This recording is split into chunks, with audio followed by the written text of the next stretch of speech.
Dear Puffy, I dug through some old photos and I couldn't help but notice our resemblance. Your nose, your smile, your eyes. It's really weird, because I know you really well, but you don't know me at all. Your name is LeVelle Moton, L-E-V-E-L-L-E M-O-T-O-N. Your mother believes a man only has two things in this world, his word and his name. So she makes you say it, repeat it, and spell it to everyone you encounter, so it will be remembered and someday uphold their legacy. You're growing up in the heart of the ghetto and not expected to see your 18th birthday. But you have dreams, and God has given you a vision beyond your present set of circumstances that will allow you to someday become a rose that grew from concrete. But there'll be pain along the way, and you'll have to go through to get through, and get through to get to.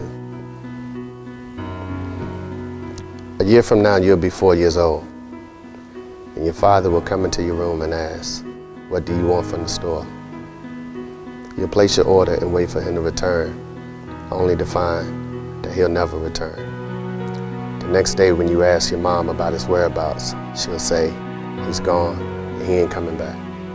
Just like that. He'll strip you of your self-esteem. You'll no longer believe in love, because if the man that created you didn't love you enough to stay, why would anyone else? I know it's difficult for you, young fella, but you gotta be strong.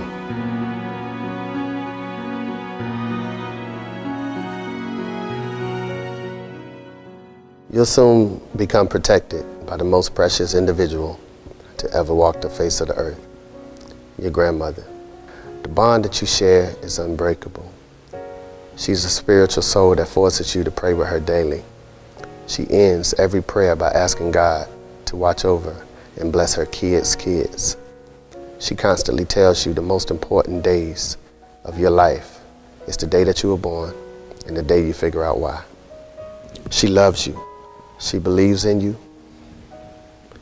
But before your 11th birthday, you'll receive the tragic news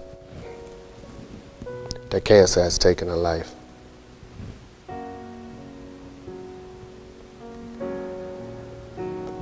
I know you're devastated. Instead of living your life in peace, it's now in pieces. You become numb, depression sets in, and you believe that any person you love is going to be taken away. You have thoughts of suicide because you don't know if life is worth living anymore.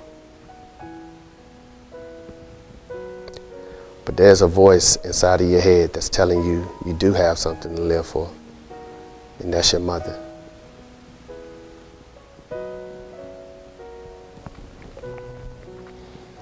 At this very moment, the most important thing to you is to make your mother proud and someday afford a life where you can take care of her. You're not even 12 years old yet, and you've developed insomnia from worrying if she'll be okay. It bothers you that she cleans houses and sometimes works 2 and 3 jobs with no benefits just to put food on the table for you and your brother. I want you to know she'll be fine. And you'll fulfill your promise of one day retiring her so she don't have to work anymore. She'll see you overcome the odds, become what God intended you to be, and honor mothers across the world that had her same struggle, and also have your name mean something. That's because of you, my man. She's super proud of you. You're unsure how you'll make it out of poverty. It's the crack era now, and the world is different. A lot of your friends are dying and going to prison. But you, my friend, have found a new best friend that will help you escape the tumultuous times. A basketball. When you're sad, you dribble it. When you're depressed, you shoot it. You'll walk into the boys club at 11 years old and enter a Pepsi hot shot competition, only because the winner gets a 2-liter Pepsi to take home. And you'll win that competition in Raleigh and advance to Charlotte. And before you know it, you advance to Washington, D.C.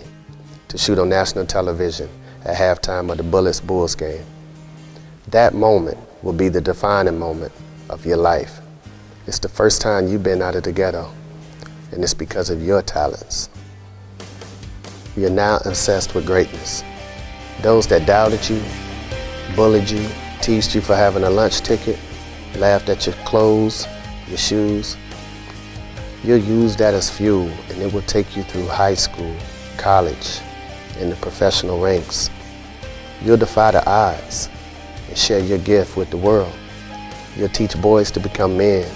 You'll become a coach, an author, a philanthropist, a husband, and a father, and touch the heart and souls of the community one by one, all while telling your story to enhance the lives of others.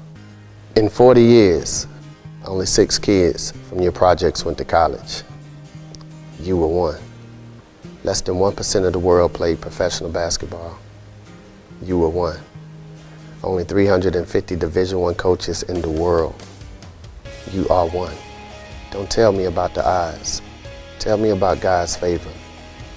I hope you realize when you prayed with your grandmother and she asked God to bless and protect her kids' kids, she was talking about you. I know that pressure busts pipes, but it also makes diamonds.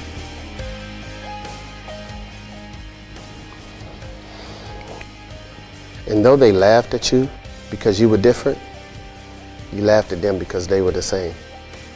And who would have thought that a hungry stomach, empty pockets, and a broken heart would teach you all the lessons you needed to know in this world? I know you haven't heard this often, but I love you, and I'm super proud of you. Thank you for your prayers. Thank you for your strength. But most importantly, thank you for being you so that I could be me. Sincerely, LeVelle Moton. LeVelle Moton.